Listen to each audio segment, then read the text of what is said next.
මේක සතියකින් තමයි මේ මලේ මේ තෙලිජ්ජ බෝතල් 15ක් විතර වෙලා තියෙන්නේ. සාමාන්‍යයෙන් දවසට ඔය වැටෙන බලන්න.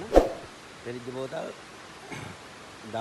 අපි සාමාන්‍යයෙන් මේක කැරල්ල ගහනවා කියන්නේ යට තියෙන එල්ලිලා තියෙන මලේ ටික ගහලා දැම්මට පස්සේ මේ එදාට තියෙනවා සාමාන්‍යයෙන් බෝතල් 4-5ක් වගේ තියෙනවා.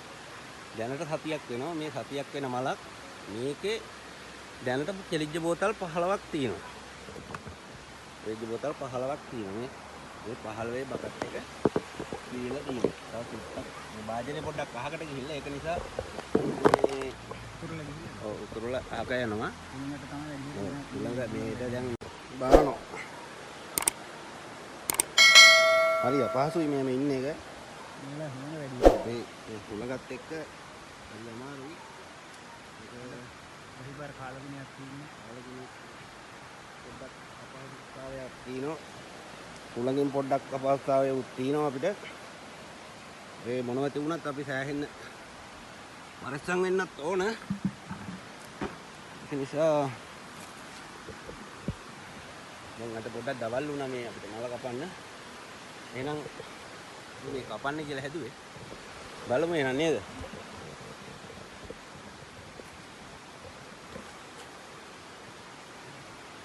අනේ නම් මල කපනවා.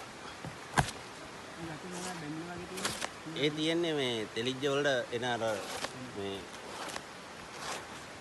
පෙනේ කියන්නේ වාජනේ පිරුණාම වාජනේට එකතු වෙන පෙන තමයි ඔය එකතු වෙලා තියෙන්නේ කියන්නේ.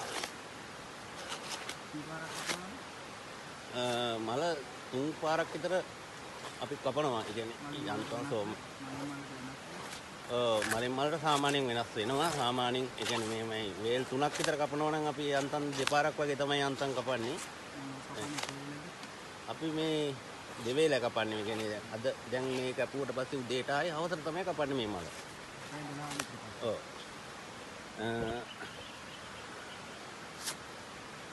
මේ තියෙන්නේ මේ එල්ලිලා වගේ තියෙන්නේ මේකට තියලා තියෙන වෙලලා තියෙන පෝර කවරයක් තියලා තමයි අපි මේක වෙලන්නේ.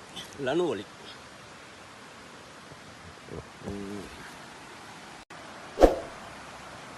අපි දැන් මේ මලක් හදලා සතියක්